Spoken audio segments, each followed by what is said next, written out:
நம்ம உடல் அசைவுக்காக நீ செய்தானா செய்ய மாட்டா, அதனால கடவுள் பேர் சொல்லி செஞ்சாதான் செய்வேன். அதனால அந்த செயலெல்லாம் செய்யும்போது நம்ம உடல் இயக்கம் சரியாகும். அப்போ கும்பிடும் போது இப்படி கும்பிட்டீங்கன்னா நீ மனித நிலையிலிருந்து தெய்வ நிலையை நினைக்க ஆரம்பிக்க. அதுக்காக தான் எல்லா மதமும் இப்படி கும்பிட்டுன்னுக்குது. ஆனா அது ஏன் கும்பிடணும் அவனுக்கு தெரியாத கும்பிட்டுன்னுக்குறான். இதை தெரிஞ்சு கும்பிடணும். அதனால தான் நான் இங்க வந்து நீட்டா பத்தனை ஏந்து போப்பா போய் உட்கார் பாட்டு. ஏன்னா தெரியல அவனுக்கு எப்படி வணங்கணும்னே தெரியலங்கய்யா. வடமுறை தெரியாத வளர்ந்துட்டம்மா. இப்போ எல்லா இதுலயும் எல்லா சாமியாரும் உலகத்துல பேசுனாங்க, நிறைய தெய்வீகம் பேசிக்கிறாங்க. யாரும் உண்மையை பேசலங்கய்யா. உள்ள உண்மையை பேசுனாங்க, ஆனா உலகத்தை பத்தி பேசல அவங்க. அதான் வித்தியாசம். அவங்க என்ன பண்ணாங்க, ஒரு 2 மணி நேரம் 1 மணி நேரம் எல்லா மகான்களும் பேசுனாங்க, கடவுளை பத்தியே பேசணும். அதனால மனுஷனுடைய மனசை பத்தி எவனும் பேசல. நான் பேசுறது கடவுளை பத்தி அதிகமா பேச மாட்டேன், மனுஷனுடைய மனசை பத்தி தான் பேசுவேன். ஏன்னா மனிதன் நல்லா இருந்தா தான் கடவுளை வழிபாட முடியும். மனுஷன் மனம் கெட்டு போய் அவன் நிலை கெட்டு போச்சுன்னா கடவுளை எவங்க வழிபட போவான்? கடவுளா தான் இருக்கும். அதனால மனுஷனுடைய மனத்தை மாற்றணும். மனத்தின் மாறத்துக்கு நீ பேசணும். இன்னைக்கு உலகம் போல 7 கோடி 8 கோடி பேர் என்னை கும்பிட்டுன்னுக்குறான், கடவுளா கும்பிடுறான். காரணம் என்ன அப்படின்னா, நான் பேசுறது அதிகமா மனசை பத்தி. நீ உன் மனசை சீர் பண்ணிக்க, உன் வாழ்க்கை நல்லா இருக்கும்ன்ற. மனம் கெட்டு போச்சுன்னா உன் வாழ்க்கையை கெட்டு போட தெய்வ வழிக்கே போக மாட்டேன். அதனால நான் பேசுறது அப்படி. அவங்களாம் தெய்வத்தை பத்தி பேசிட்டு போனதுனால இந்த குழப்பத்திலேயே இருந்துட்டாங்க. இந்த குழப்பம் தெளிவுனந்தமா பேசுங்கிறேன். 40 வருஷமா கத்தினுக்கிறேன் இப்படி. ஐயா, இப்போ ரமண மகரிஷி எல்லாம் வந்து கேன்சர் வந்தது சொல்றாங்க. அவங்க எல்லாம் வந்து முக்தி நிலை அடைஞ்சவங்க தானங்க ஐயா. அந்த அமுத நீர் சொல்றது அவங்க உடம்புல இருக்க அதெல்லாம் உண்டு.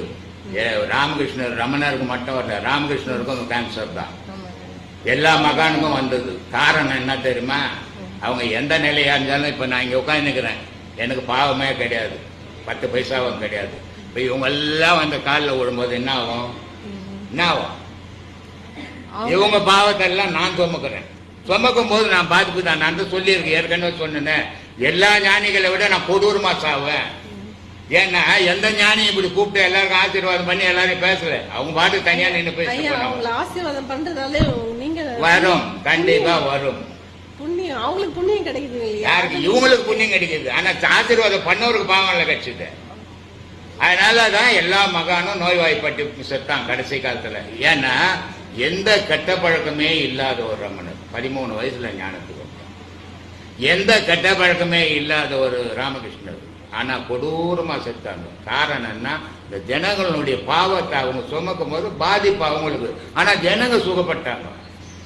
அததான் நானும் செய்துன்னுக்கிறேம்மா. கடவுள் அடைஞ்சவங்க, கடவுள் அவருக்கு உடலுக்கும் கடவுளுக்கும் சம்பந்தம் இல்லைன்ற. கேன்சர் வந்தா உயிருக்கு வருமா உடலுக்கு வருமா? அந்த சுரப்பி ஆகப்பட்டது அவங்க உடல்ல தான் இருக்கும், உடலை தான் அழிக்கும், உயிர்கிட்ட எதுவுமே நெருங்காது. அதனால்தான் சொல்றது, உயிரை வெட்டாது, உயிரை நினைக்காது, உயிரை காய வைக்க முடியாது. அப்படிப்பட்ட பொருள் எந்த நோயும் உயிரை பாதிக்காது. ஆனால் இந்த உயிர் இருக்கிற உடலை பாதிக்கும்.